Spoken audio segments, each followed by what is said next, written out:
everybody? Welcome to another episode of Hawk Blogger Mornings. I am Brian Nemhauser, and happy Tuesday morning to all of you out there. I hope you are enjoying the beginning to your day. I kind of like these 7 a.m. starts. I know it's early for most people. I think it's probably better that I start at 8 a.m. for everyone else, but that feels like mid-morning to me. I'm like, my kid's off to school. He just got on the bus. I'm ready to get going. And when I started this show 400 and however many days ago, it was you people that are tuning in right now who I had in mind. The people that are probably just starting their day. If you're on the East Coast or somewhere else, then this doesn't really apply as much. But maybe you're working out, maybe you're taking a walk, maybe you're on your commute into the office, whatever it may be. I hope you are here and enjoying some conversation about the Seahawks, because right now the Mariners are playing pretty darn well and they're dominating the airwaves locally for sure. This is not a time where there's a lot of Seahawks content to hear, and I'm hoping that I can help fill that gap, because I certainly want to talk Hawks each and every day, as I've done with all of you guys for so long now. Today, we're going to tackle a tough topic. So I just want to prepare you all mentally, emotionally, physically, like find your zen, because we're going to face our fears. We're going to talk about what if all of these national pundits are right. What if the Seahawks are an 8-win team, a 7-win team? What if they backslide from being a 10-win team in Mike Macdonald's first year to a below 500 team in his second season? What would have to happen for that to be the case?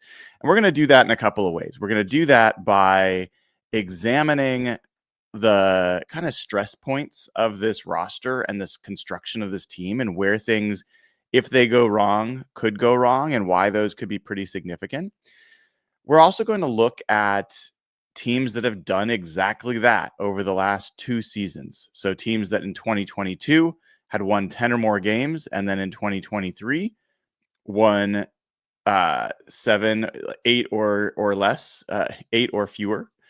And then we're going to look at teams that were in 2023 that won 10 or more games, and then in 2024, so last season, won 8 or fewer. So at least a 2-game slide from their previous win total. So we're going to look at those. We're going to look at some of the common factors affecting all of those teams and see which of those we think are most applicable to the Seahawks, which we think we can dismiss out of hand. So this is an episode not for the weak-hearted. This is an episode for the truth seekers out there, because we got to try on the worst case scenario before we dismiss it outright. We got to try it on. We got to see, because it also helps focus our attention, particularly when I go to practices. I'm looking for where are the points that are going to have the biggest influence on the outcome of this season, not necessarily just who I'm most excited to see. I'll do that too, but I want to focus my attention on the stress points, and I think that's where coaches focus as well. They want to know where, if this thing falls apart, where that would happen and how they would mitigate that risk. So looking forward to talking this through with all of you. I'm sure you guys have some ideas and thoughts on this as well. You can throw those into chat, and we'll kind of talk about it together. So I see someone thinks I'm doing an impression of another YouTube person. I don't watch that person's stuff, so I don't know. Maybe that person negative about the Seahawks. As you guys know, I'm not negative on the Seahawks, but we will explore it nonetheless. So before I get into all that dreary, exploration of our fears, I have a question for you, because I was doing this as somewhat related to my research for the show. Which quarterback led the NFC West in touchdown passes last year? Which quarterback led the NFC West in touchdown passes last year? Bonus points if you know how many touchdowns. And don't look it up. This is to be fun. Just guess. Just guess, because I would have gotten this wrong. I might have gotten this wrong 3 different times. I did not know this until I looked it up, and I think it's pretty shocking. I see a guess for Brock Purdy. I see a guess for Matt Stafford. And let's see if there's any other guesses coming in. I see I see, some questions, but I'll tell you what, it was not the person who just signed a $53 million a year contract. Brock Purdy threw 20 touchdown passes last year. 20. And I thought that was kind of interesting because Brock Purdy threw 31 the year before. He actually attempted more passes last year, but had 400 fewer yards, 11 fewer TDs, and one more interception. So I find that interesting. And this is kind of evidence of what I was talking about on yesterday's show about, well, I think Brock Purdy's a good quarterback. And, generally I'm happy for him that he got his deal. It's a cool story and all that. I do wonder if they're going through this transition process to relying more on Brock Purdy and being less effective of an offense because of it. The run game last year for the 49ers was not the same. And Purdy, when he was asked to carry the load, they didn't do so well. I mean, when they played the Rams late in the year, he threw for almost 300 yards, 3 touchdowns, 137 passer rating. They lost that game. Next game, he throws for 319 yards against the Vikings, 101 rating. They lost that game. I just wonder if they're not built to be a team that relies on a quarterback. And it'll be interesting to watch that with Mr. Purdy. But to answer the question, it was not Matt Stafford either. Matt Stafford had 20 touchdowns last year, the same as Purdy. The guy that everyone says is clearly the best quarterback in the division and did all these great things, threw 20 touchdowns last year. And if you want to guess, that is the fewest touchdowns he's had in a full season since 2012, since his 4th year in the NFL. So, again, I've been kind of on the be careful about Matt Stafford and everyone just being so gung-ho. If this was a show about the Doomsday, about the 49ers or the Rams, which we'll probably do that for fun too, I would talk about those two players for sure. If you guessed either Geno Smith or Kyler Murray, you are correct.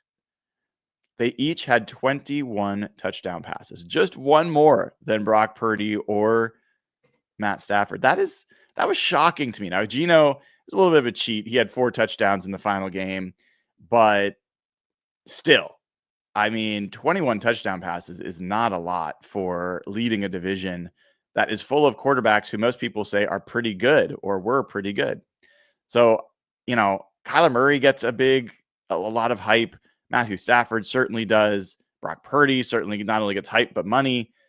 And they all had pretty mediocre years, to be really honest. So I thought that was interesting. Wanted to share that. And there was there news? Was there news? I don't think there was news that's worth kind of talking about outside of that. So let's get into it. So, let's start with this. I want to look at. We're gonna kind of start with the 2022 season and teams that took a step back in 2023. So I looked at all the teams. And the teams that had won at least 10 games in 2022 that lost or won fewer than 8 in 2023. And I got 2 teams. The Los Angeles Chargers went from 10-7 to 5-12. The Minnesota Vikings went from 13-4 to 7-10. Remember, this is 2022 to 2023. This is not about last season. So if you're wondering about the records, this is a couple years ago in this regard. There are other teams that slid a few games, like the Bengals went from 12 wins to 9 wins. There's some teams like the Chiefs that went from 14 to 11. The Eagles went from 14 to 11 that year. But I want to focus mostly on teams that did what people are saying the Seahawks will do this year, which is go from 10 wins last year to 8 or 7 wins or fewer this year. And so there's two teams that qualify in that regard, the Chargers and the Vikings. So let's talk about what happened with those teams, because this is going to kind of prime the pump for when we talk about the Seahawks. We'll talk about, okay, well, what are the things that happen to other teams in these situations? Which of those could apply to Seattle?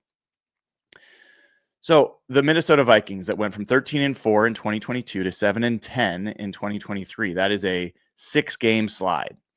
And there's a few things that happened with that team. One of the things for the Vikings in 2022 was some good luck. That season, they won 13 games. They were 11-0, undefeated in one-score games. That didn't continue in 2023. It regressed a lot more to the mean. And so that's a fair factor to be aware of. That was just a little bit of good fortune that did not continue. They had injuries, and I think you should prepare because this one is going to be a pattern.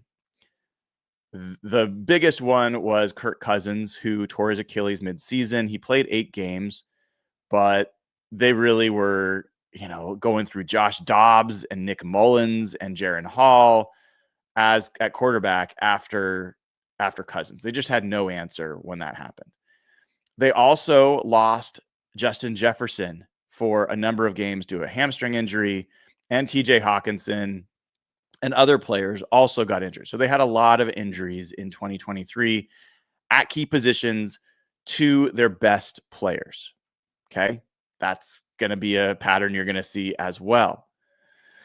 Turnovers. So one of the things, even before Kirk Cousins got injured, the Vikings were turning the ball over a lot more in 2023. And so it helped them start 1-4 that year, even when Cousins was there. Another thing is that was the first year of Brian Flores as defensive coordinator. And he has a very unique scheme, if you know Brian Flores and how he blitzes like constantly. And they didn't really have the right personnel for it. This is a common thing that happens when a new coordinator comes in, especially on defense, and it takes a little while before you have the right personnel. Keep that in mind when we talk about the Seahawks.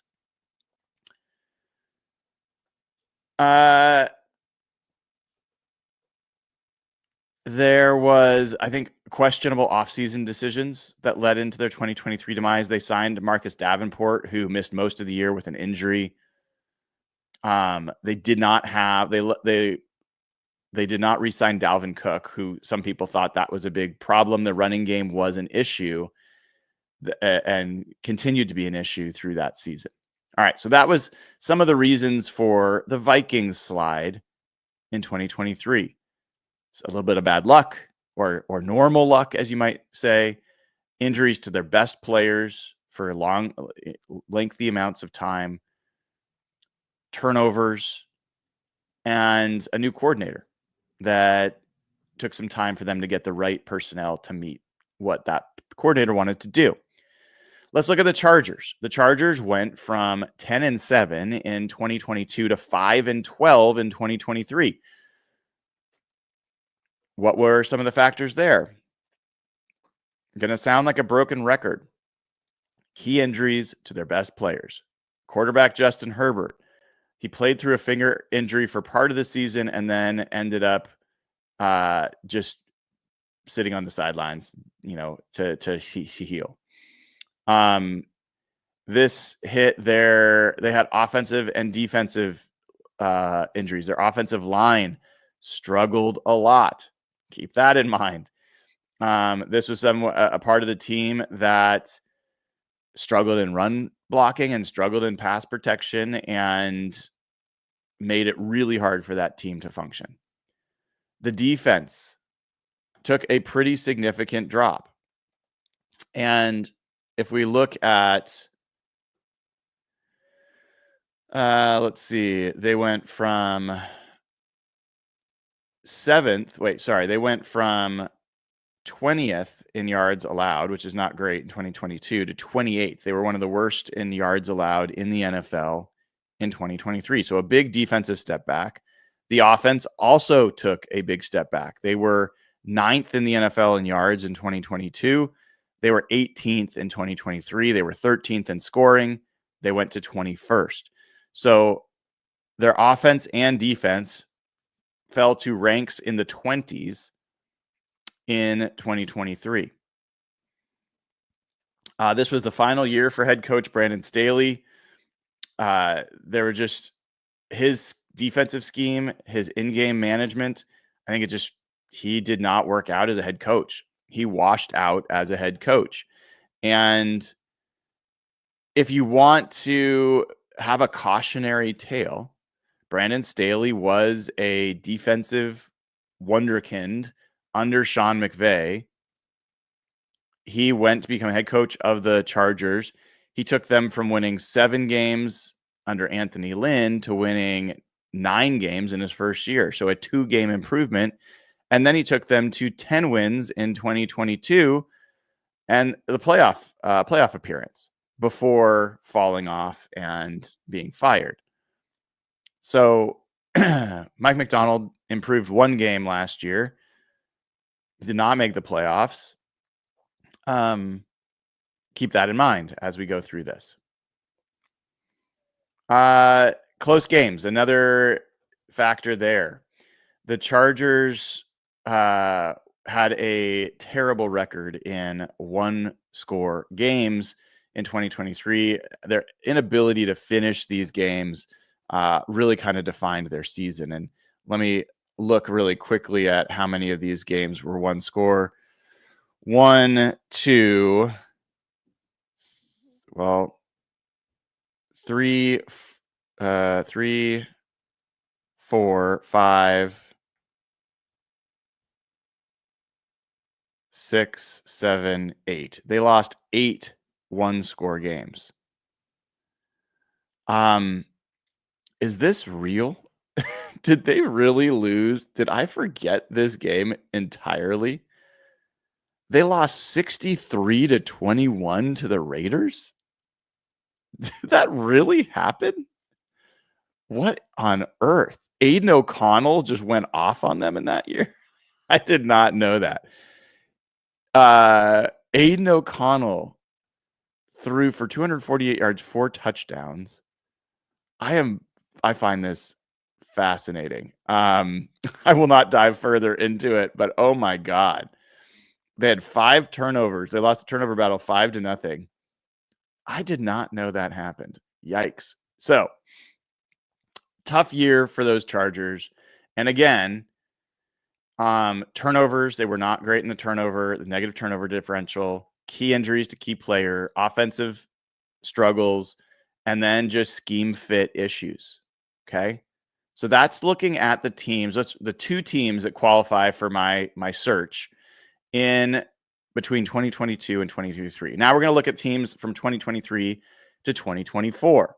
Before we do that, let me recognize the super chat from Don Hester, who has given away 5 Hawk Blogger memberships. Thank you so much, Don.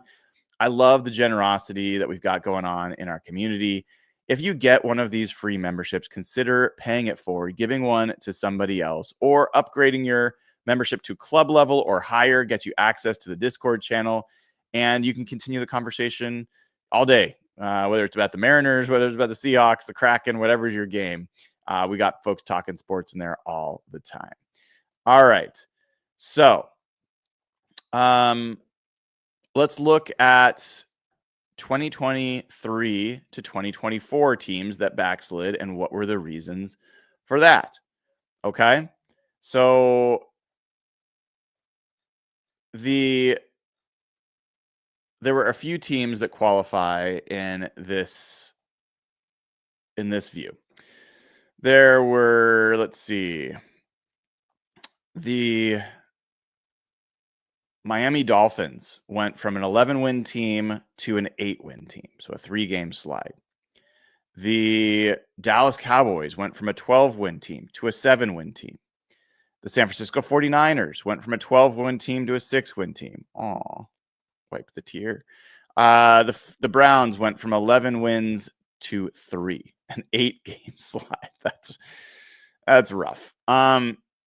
So those are the teams that I've got that took a big step backwards in 2024. Okay. So let's look at those teams and what the common denominators were there. So for the Browns, that went from 11-6 to 3-14. Quarterback, just bad quarterback play. Deshaun Watson was terrible. And if you look at that particular year, last year for the Browns, I want to tell you about the quarterback play to give you an idea of just how bad it was. You're talking about Jameis Winston. You were talking about, by the way, Jameis Winston with an 80 quarterback rating or passer rating, he threw for 13 touchdowns and 12 interceptions. He was just as likely to throw an interception, or pretty much, as he was to throw a touchdown. Deshaun Watson had 5 touchdowns and 3 interceptions. He was 1-6 in his 7 games that he started. Dorian Thompson-Robinson threw 0 touchdowns and 6 interceptions. Bailey Zappi threw 1 touchdown too. You total it all up, 19 touchdowns, 23 interceptions. That is a rough quarterback room for that Cleveland Brown 2024 team. They also defensively slid. This was the number 1 team in yards allowed in 2023. They were the 19th. That is a massive slide in 2024. They also went from 13th in points allowed to 27th. And some of that is due to the pressure that the offense put on them. The offense went from 10th in points scored in 23 to 32nd in 2024. And as you look at that, some of that were things like the pass rush just really was not the same. Myles Garrett was always Myles Garrett, but they did not have enough around him. More importantly, run defense took a step backwards. They were really struggled to stop the run. They had some kicking issues. Dustin Hopkins had a career year in 2023, got a contract extension, and then he was a problem in 2024. In fact, as I look at his performance, he was, yikes, 18 for 27. He made just 66% of his field goals, and he missed 3 extra points. So yeah, he was a disaster for them last year. Kicking woes. Offense was just bad overall. I mean, everything about the offense was pretty bad. So that was the Browns. A lot had to go wrong for them to slide that far. I think it's important to keep in mind 2023, they were propped up a little bit by Joe Flacco coming in and playing like a good player at age 50 or whatever he was. And that just didn't continue, So I think some of that was just very unsustainable to begin with in 2023. But the fallback in defense, that to me is interesting. Miami Dolphins went from 11-6 in 2023 to 8-9 in 2024. What are some of the reasons? They had key injuries to their best players.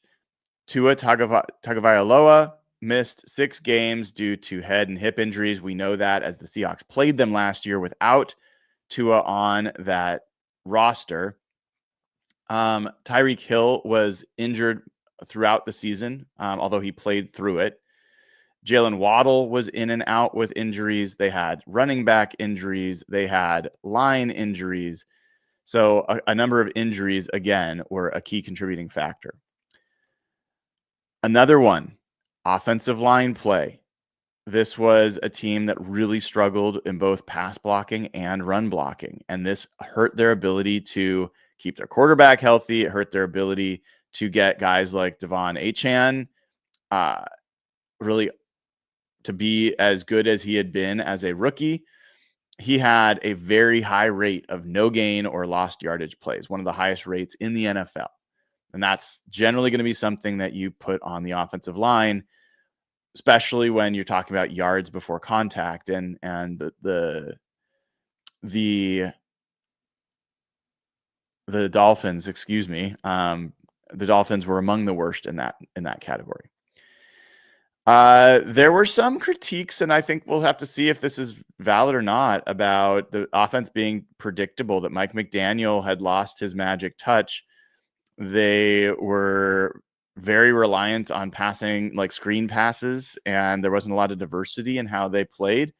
And their just general lack of ability to function, I would put that more on the quarterback situation and maybe the offensive line, but I think it's fair to point out this was a real big step backwards in terms of their offensive production. They also had a reasonably tough schedule, and they could not beat quality opponents. They were 1-5 against teams with winning records last year. And so this is something that is worth keeping in mind as well for the Seahawks. We'll talk about a little bit what happened last year and whether that will continue into 2025.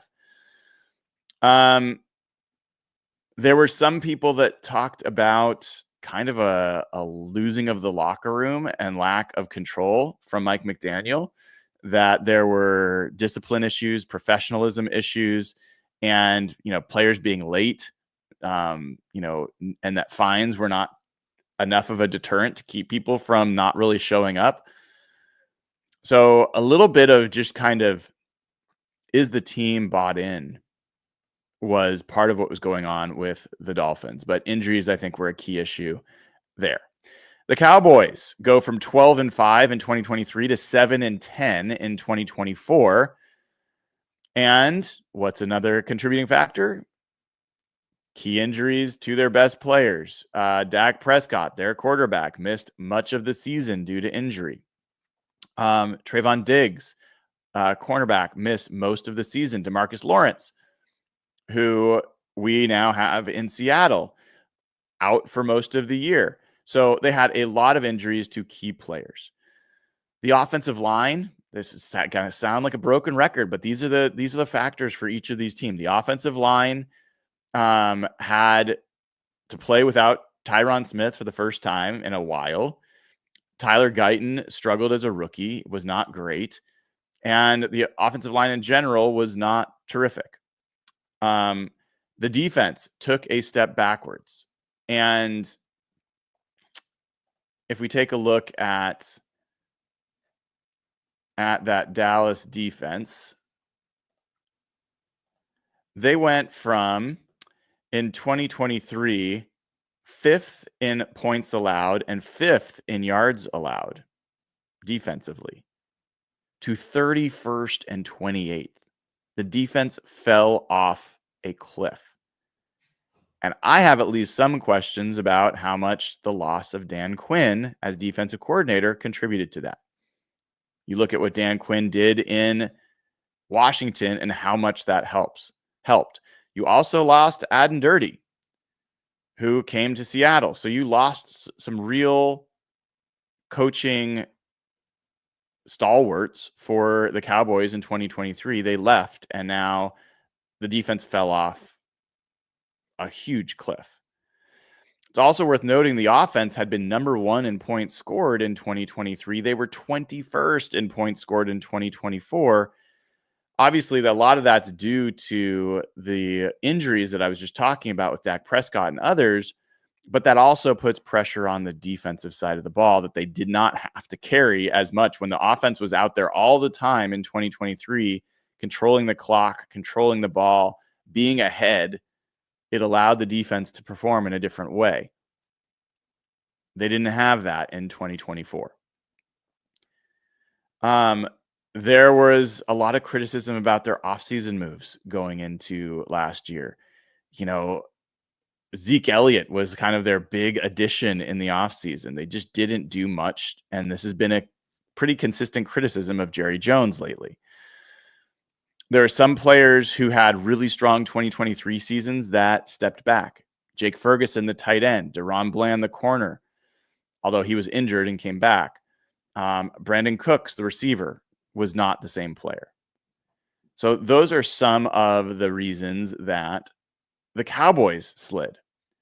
All right, two more teams, then we'll talk about one more team, then we'll talk about the Seahawks. The San Francisco 49ers. Oh, I wish we could spend the whole time talking about this. But again, we know this story. Why did the 49ers take a big step back last year? Well, a huge part of this was injuries. Christian McCaffrey, who was like the offensive player of the year in 2023, missed almost the entire season in 2024 and just wasn't really the same player. And then when he came back, he was injured again. Dre Greenlaw started the season with a hamstring injury and Achilles injury. And when he came back, he was good, but then he got re-injured.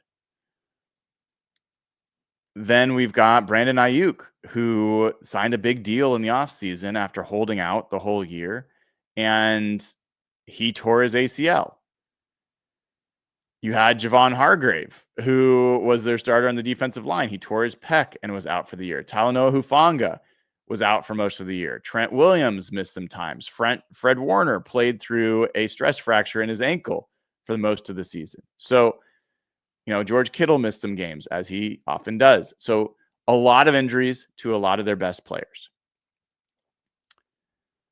There was some real criticism of the defense and how that performed. Now, it's interesting because the 49ers have been through a number of defensive coordinators in the last few years. And as you kind of look at the 49ers drop off in 2023, they were third in points allowed and eighth in yards allowed. They still fired Steve Wilks, their defensive coordinator. Then they bring in Kyle Shanahan's good buddy, Nick Sorensen, to be the defensive coordinator last year. They went from third in points allowed, eighth in yards allowed, to 29th in points allowed and eighth in yards allowed. Don't know exactly how you end up 29th in points allowed and eighth in yards allowed. That would imply maybe there was a lot more turnovers because maybe there were just shorter fields for opposing teams to deal with. I know their special teams was not good last year, gave up quite a few returns, including against the Seahawks.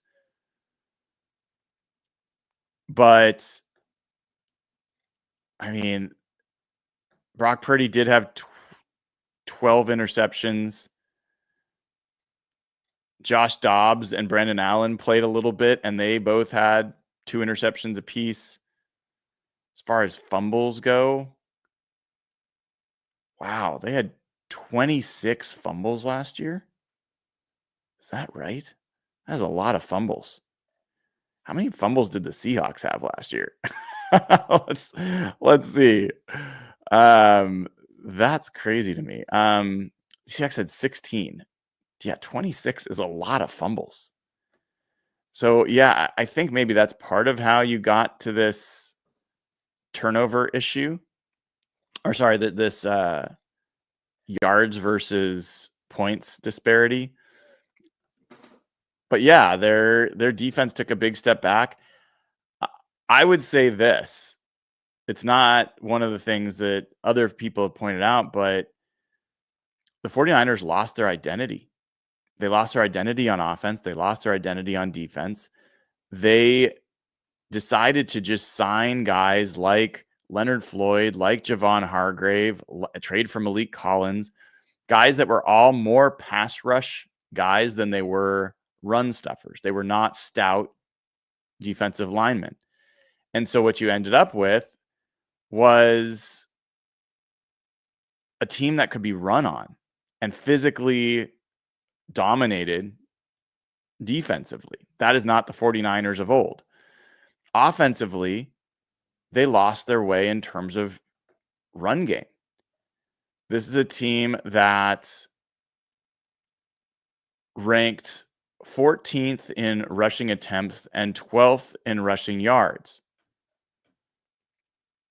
The previous year is a team that ranked 8th in rushing attempts and 3rd in rushing yards. The year before that, 9th in rushing attempts, 8th in rushing yards. The year before that, 5th in rushing attempts, 7th in rushing yards. So they just kind of lost their way. And this is part of what I'm curious about, whether or not they're going to change this or whether they're just going to be a Brock Purdy centric team. And as a Seahawks fan, I think you got to hope it's the latter. Like, let's see if they can really survive just on that passing game, because I don't think they're nearly as tough of a team when they're trying to attack you more through the air than they are through the ground. So those are some examples of some teams. And did we see some patterns there? I think we did. Injuries.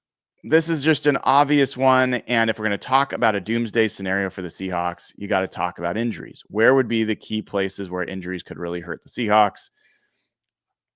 Potentially quarterback, Sam Darnold. If he's injured, you'd like to think Drew Lock could come in and win you a game or two if the defense is playing well. Maybe Jalen Milroe would get his chance and surprise and be ready to play earlier than expected.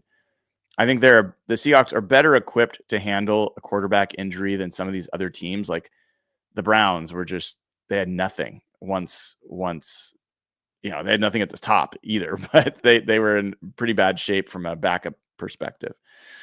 So that's one just obvious one.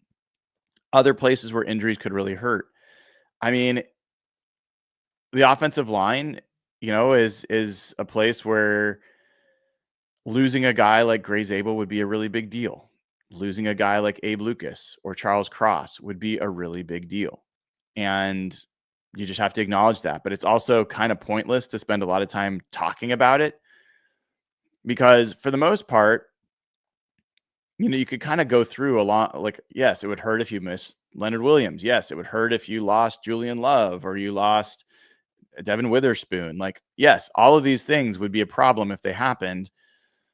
I don't know that it makes a lot of sense to analyze it. I also would say what tends to be higher contributing factors to a team that is going to experience injury is age. And most of the guys I just mentioned are young, and doesn't mean they can't be injured, but it's just generally less likely.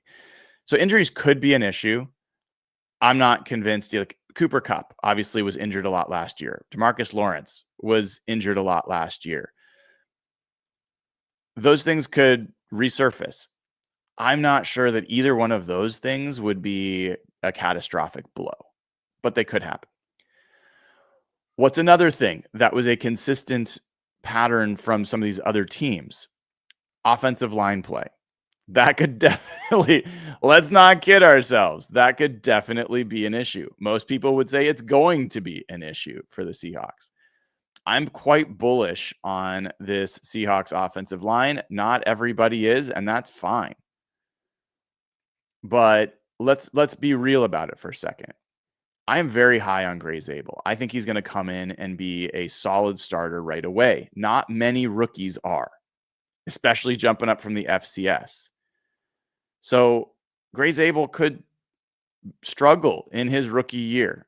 It wouldn't even mean that he's a bad player, but it could just mean he's like most other offensive linemen who struggle in their first year. And if he struggles, that's going to be tough. You're going to have another year of potentially poor guard play on the left side.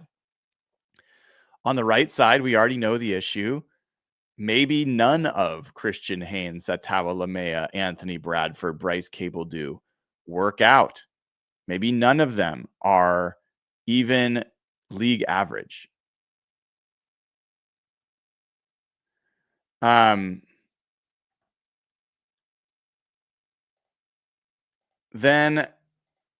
if you talk about, Abe Lucas, he has had some issues injury wise. If he's healthy, I think he's very good. If he's not there, is Josh Jones really ready to be a contributing player in meaningful ways? If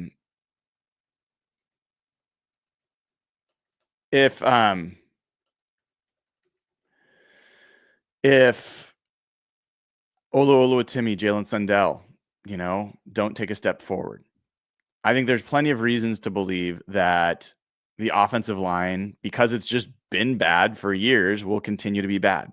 I don't think that's a crazy thing to think. And that would be a likely part. If they're like, the best way to think about this is everyone focuses on the pass protection. They're going to try to run the ball a lot. We know that with Clint Kubiak. We know that with Mike McDonald. The run blocking was pretty bad last year, and especially pretty bad at zone blocking. If they continue to be bad at zone run blocking, this team's going to be in trouble. That will be a real problem. And let me put some numbers to it for you. Let's look at run blocking last year. And we're going to look at zone grades versus gap grades. And I think what we're going to find is with the Seahawks, most of the players probably had better. I am wrong. They had better results with their gap scheme. That is true. But they have better grades, for whatever that's worth, in PFF in zone blocking. The only case, let's see, Charles Cross was significantly better in gap. He had an 84 grade in gap blocking. He had a 70 grade in zone. Connor Williams, who's no longer with the team, 75 graded zone, 62 gap. Olu, 64.5 zone, 63 gap. So pretty much the same. Abe Lucas, 72.2 zone blocker, 56 gap. That's interesting. Laken Tomlinson was better in zone blocking. Anthony Bradford, surprisingly, the big lumbering guy, 68 grade in zone, 44 grade in gap. Satao Lamea, also better in zone.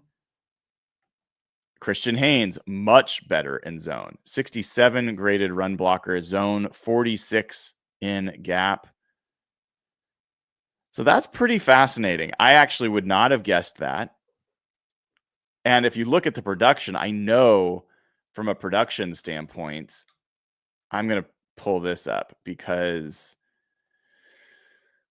let's see if I can grab this offense. Let's look at rushing.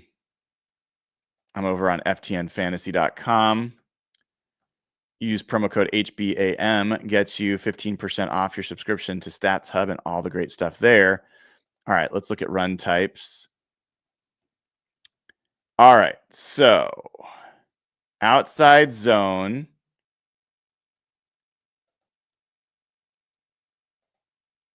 Outside zone, the Seahawks averaged the 30th in yards per carry, 2.9 yards per carry on outside zone last year. On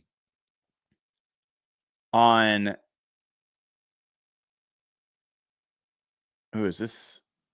Counters. This is interesting. So on power plays, Seattle was third, 6.5 yards per carry on power. On man scheme. So again, this is kind of similar to gap. They were 8th in the NFL in yards per carry at 4.6.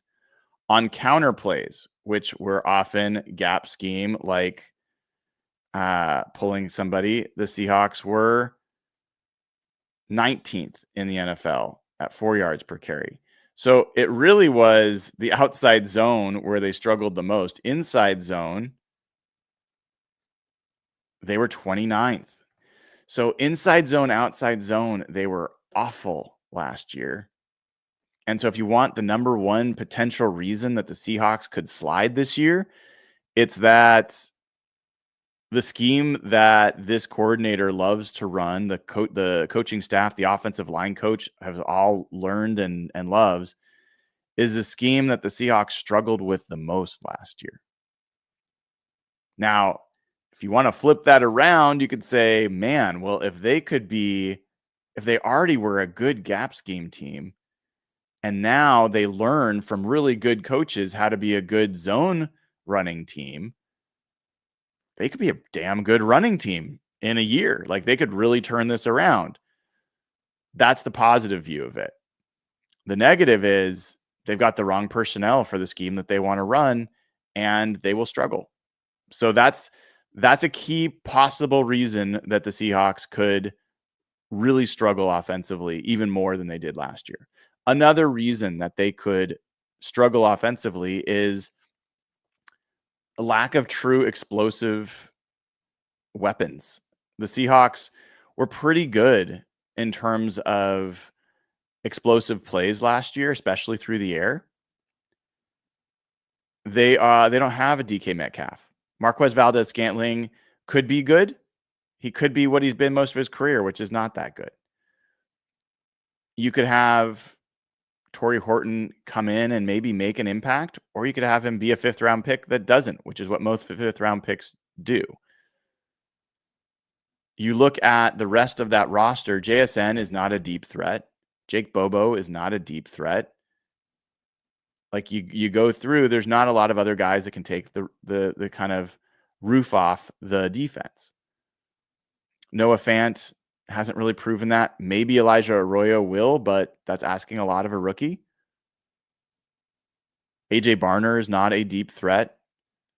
And so when you have an offense that maybe struggles to create explosive plays, it's hard to just churn your way through a defense, run, pass, and kind of work your way methodically down the field. That's a hard way to live. Generally, offenses in the NFL need to have chunk plays to give themselves the best chance of putting points on the board. So that could be an issue with this team, explosive plays or lack thereof. I think the number one maybe issue with this team to keep an eye on is the quarterback.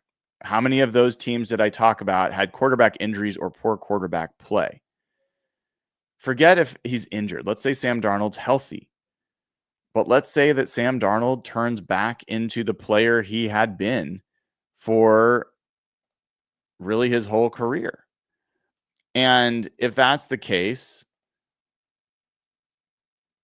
then you're talking about a guy who, up until last season, he had never thrown more than 19 touchdowns in a season. And every single season that Sam Darnold has started at least 11 games, he's thrown at least 11 interceptions. And he has thrown more interceptions than touchdowns in 2 of the 4 seasons that he started his career. And that's just something to like. He came to Carolina with a chance to be the starter there. He threw 9 touchdowns and 13 interceptions. And he was a 72 rated quarterback, a 72 passer rating. And that's awful. His last year in New York, 73 passer rating. He was a very, very poor quarterback for those years in New York and that first year in Carolina. So if you just want one thing that could lead to the Seahawks having a Doomsday 2025, it would be Sam Darnold just being the guy he used to be. That would be all by itself that could lead to the Seahawks, winning fewer than 8 games. 8 games or fewer. I think another couple of things that could affect the Seahawks. Talked about this new scheme, Clint Kubiak. Talked about how Brian Flores, it took a year in Minnesota before he was able to get the guys that really matched his scheme, and that meant that the Vikings defense scuffled in that first season under Flores. Didn't mean that Flores was the wrong hire. It just meant that they needed more time. Well, Clint Kubiak's coming in and is instituting a new scheme. It is possible that they don't have the right personnel after just one off season to make the switch. Maybe the offensive line, they have the wrong type of lineman to run this. Maybe they don't have the right X receiver that they need. Maybe the tight ends are not quite right. All those things are possible. Here's why, for me, that feels less likely here. They made so many additions on offense this offseason. Like, that was the focus. And they were able to have, and the offensive coordinator hire happened before all of those moves were made. So Clint Kubiak has weighed in, and they know how Sam Darnold performs under center and in play action and why he's a good fit. They know that Elijah Arroyo is a guy that he wanted. They know that Robbie Oots is a fullback that he wanted. They know the receivers. They know Gray Zabel is a guy that John Benton wanted. You know that Bryce Cable do, like, on and on. You know that they examined the offensive line and had the chance to bring in other players if they wanted to, and they said, no, we like what we've got at center, for example.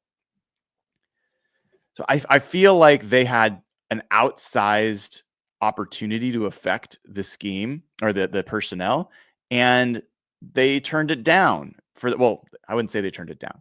They exerted that influence, and in some places they turned down the option to even turn over the roster because they liked what they had. So I don't think it's as likely that they're going to have a scheme-based slide this year. In fact, personally, I think it's more likely they're going to have a scheme-based acceleration. I think that this is going to be a scheme that really works well for this roster, and the amount of discipline and rigor in how it's run, I think, is going to do this team really, really well. But this is the Doomsday show, so I just have to mention that is a possibility given how that's been the case for some other teams that have brought in new coordinators. What else? I would say run defense. Run defense is still on my mind. And it should be on your mind as well. Because the Seahawks last year, despite being a top 10 defense, when you look at their run defense, they were 12th in DVOA, which is pretty good. But as far as let's talk about success rate, or let's talk about EPA per play. As far as rush EPA per play, the Seahawks were 13th. It's pretty good. As far as success rate, they were 17th. There were still some issues on this team when it came to run defense. And I don't feel like what they've done at nose tackle is enough. I think they missed on nose tackle this offseason. Now, it's only 20 snaps a game, but those could be important 20 snaps. I don't think Jonathan Hankins was good enough last year. Maybe one of these young guys will stand out in preseason and they'll get some youth in the middle of that line that can plug in there. I don't think that depending on Byron Murphy at nose all the time is the best way to go. But that's an area where if the Seahawks are still not, like, this has been an issue for Mike McDonald's defenses at times, is giving up rushing yards. And if that's happening, you can't get to the pass rush as much. You can't create as many turnovers. There's all sorts of things that start going wrong. Which brings me to another piece that could contribute, which is The Seahawks, I tend to think of this as most likely regressing the other way positively, or progressing, I guess that would be. But turnovers, takeaways. The Seahawks defense was 19th in takeaways last year. Despite being a very good defense overall, this was not something they did well. They did not take the ball away. If they continue to be a team that doesn't take the ball away, that's going to be a problem. That's going to be a holdup for them in their performance.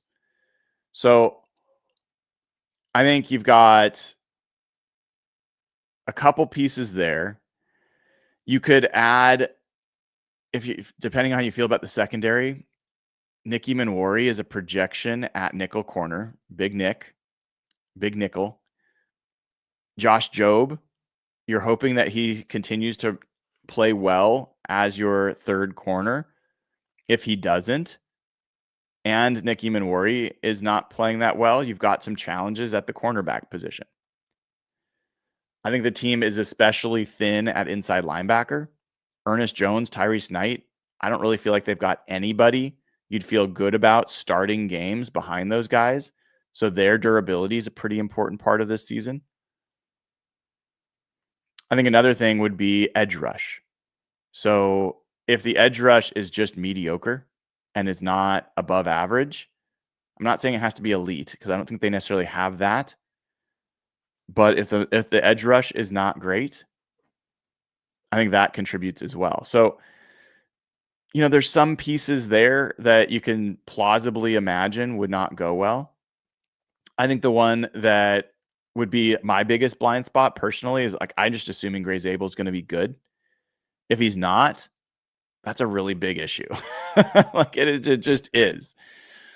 I think Sam Darnold is clearly the most likely part of this scenario or part of this equation that, if it goes wrong, will drag the team down with him. I think all these others, you might have some way to mitigate. But if Sam Darnold is really just the guy he was in Carolina, I'm not saying I think he is, but if he is, then the Seahawks are going to lose a lot of games. If he's not, then I think the chances that this team is worse this year go down dramatically. Or said another way, I think if he's more like the player he was last year, the Seahawks are going to win at least 10 games. I feel pretty confident about that, outside of, crazy injury stuff and bad luck and those things that you can't really plan for. And if you look at those teams, as I mentioned again, the ones that went through this in previous years, a lot of those teams, it was like injury stuff. The Cowboys with Dak Prescott, the 49ers had a lot of injuries. I also think the roster makeup for them was off. These are older teams as well. The Browns were counting on an old quarterback. That didn't work out. The Dolphins, they were kind of thin at a few key areas and also, had some injuries. I think the coach was losing the locker room a little bit. The previous year, the Chargers, that coach was losing the locker room. They had massive issues on their roster. The Vikings that year, they lost their quarterback, didn't have you kind of look at those different things and they just don't feel like the Seahawks to me. It's possible that it happens and you got to stare it in the face, but I just don't see it to be likely. I see somebody has asked me, is there going to be a 20,000 subscriber party? And that's a good question. I don't know what a party would look like. I'm not the best party planner, to be honest.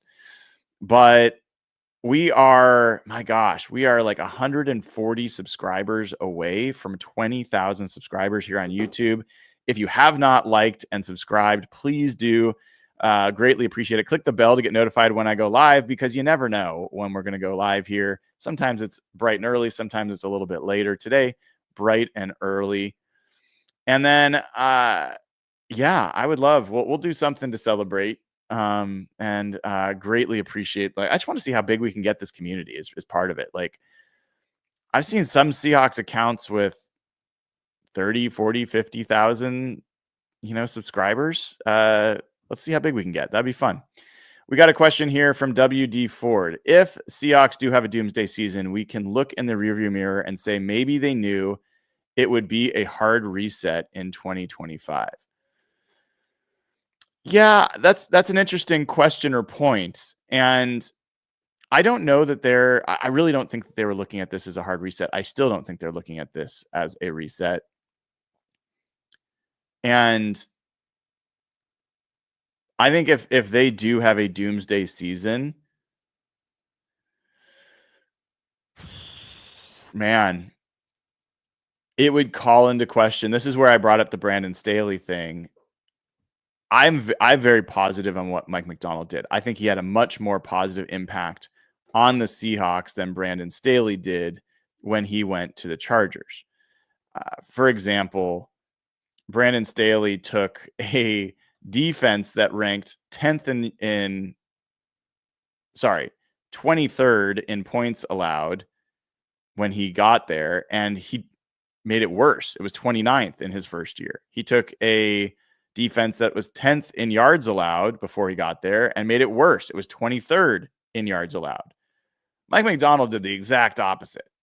He took a team that was bottom 5 defensively and made it a top 10 defense in his first season while overhauling the personnel during the season. So I just don't see the connection between him and Brandon Staley other than them being defensive coaches. But man, if you had a doomsday season, then that would be the conversation. It would be, okay, is he another Brandon Staley? Does he not have the chops to be a head coach? Is he just a defensive leader? That's going to be something he's going to have to overcome. I think it's a question for him and his hire of Clint Kubiak. This is 100% his hire, and this is going to be a hire that really makes or breaks him as the season kind of progresses.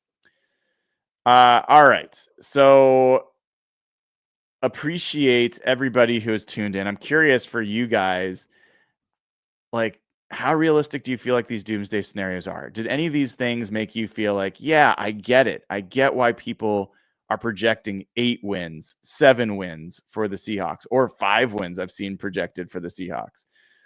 Any of this give you pause, make you feel like maybe this is more likely than we thought coming into this? I'll tell you, for me, it doesn't. Like, the biggest ones are maybe the Gray Zabel bit, and really, really thinking about that. I think the run defense is probably the other one that for me feels the most legitimate as a potential weakness for this team. I happen to think if DeMarcus Lawrence is there, he's going to be a big help in that regard. I think that Uchenna Nwosu, if he is there, is going to be a big help in that regard. And then year 2 of Byron Murphy, and I'm pretty hopeful there. I just feel like I was very confident in the Seahawks run defense last year, and then like in the end of the season, and then we saw, really what happened is that Packers game just sapped all confidence out for me. So the Seahawks had held the Cardinals to 49 yards rushing, the Jets to 89 yard rushing. They held the Rams to 68 yards rushing. And then the Packers just ran over them, Josh Jacobs, in that first half. And then I was like, oh, okay. Now they did recover, but I lost some confidence that at home in a game against a team that you really wanted to beat, they just got pushed around. And that was concerning because they had their guys for that game and they still got pushed around. Got a little bit better in the second half, but still, it was concerning. Seeing from some folks here, if we can't run the ball and Darnold has to carry the offense, we're in big trouble. Yep. I think the run blocking is probably something that gets less attention for Seattle fans than pass protection, because pass protection has been so bad. Hawk Maniac says, we have what we have. We have what we have. Just have to go for it and possibly pick up a couple of vets along the line. Griffith Luke says, floor is 6-11, ceiling is 11-6. Okay. Dogzilla Monster says interior offensive line is still biggest possible vulnerability. I think that's fair. I think the interior of both the lines might be on that list. Aaron Zawaki says only true doomsday scenario is Sam Darnold's performance. Everything else can be balanced out by better play elsewhere, but nothing can outweigh our QB not being who he was last year. I think that's it. I think it's well said. And that's one of the things that a lot of people externally are basically assuming Sam Darnold is not as good as he was last year, that he was a product of the team around him. Here's one thing I will say about that I will challenge that perception. If Sam Darnold was purely a product of the team around him, then shouldn't he have been great against the Lions and great against the Rams as well in those last two games where everyone's like, oh no, there's the real Sam Darnold? It was the same supporting cast, same coaching staff. He had plenty of experience, plenty of confidence. I would say that in some ways that proves that it wasn't just the supporting staff. There are other factors that had led to Sam Darnold playing the way he had played. And so if he can play as poorly as Sam Darnold has played in past seasons with that supporting cast, then why are we assuming him playing better than he's ever played is just because of that supporting cast? That doesn't really logically hold together.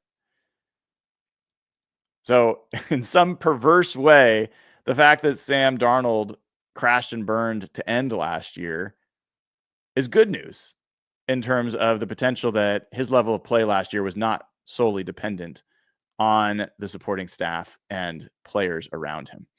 WD Ford says, better question. Did the Seahawks do enough to leverage the competitive advantage Mike Macdonald brings this offseason? Did the Seahawks do enough to leverage the competitive advantage? I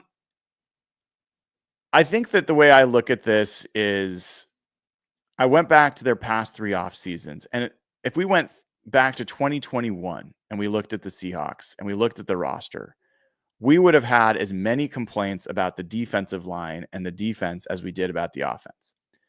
Then they spent the last three off seasons spending money on defensive free agents, Uchenna Nwosu, Draymond Jones, Leonard Williams, trading for players like Leonard Williams, using key draft capital, top draft capital on Devin Witherspoon, on Boye Mafe, on Derek Hall.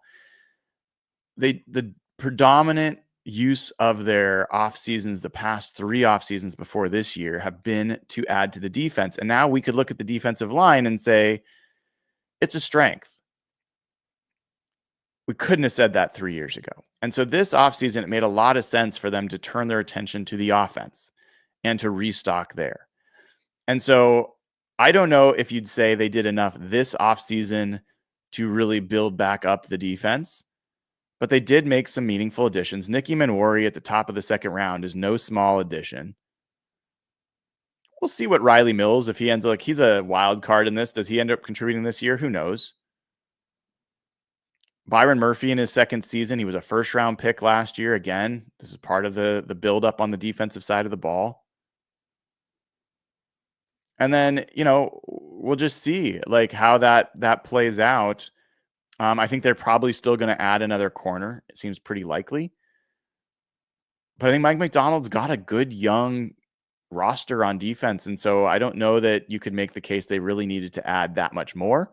I certainly would have liked a better nose tackle option. And, in an ideal world, I would have loved to have a high ceiling edge rusher that they added somewhere.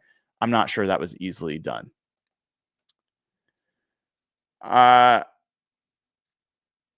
We've got comment from Plenipote, who's a member here, says, I'm not scared of anyone on our schedule. Not saying that we'll go undefeated, but all of those games are winnable. I think that's really true.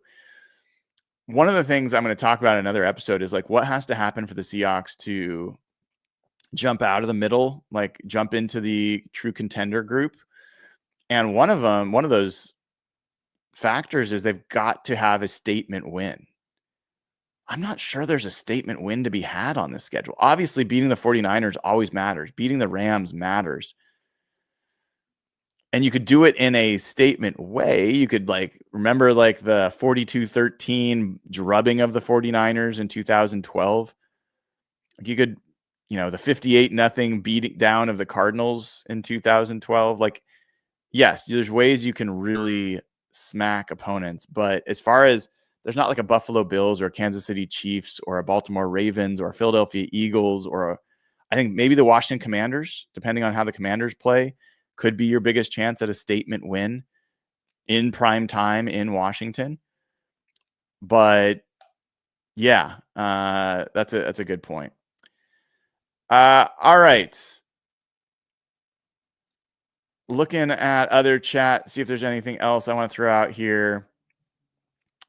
We got a super chat here from Brent Yo Endo says, do you often notice a QB's performance dropping after having been paid a good sum? Sam's contract may have been him wanting to prove himself for extension. I don't generally see this. I think that quarterback play tends to improve over time. The more reps you get, the more experience, the fewer mistakes you make, the more easy plays you're able to take advantage of.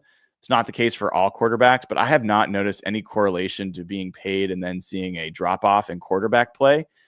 There are some positions where I do have concerns about that, especially like defensive line, interior defensive line, where you're asking guys to maintain 330 pounds of weight and effort and drag that body all around the yard.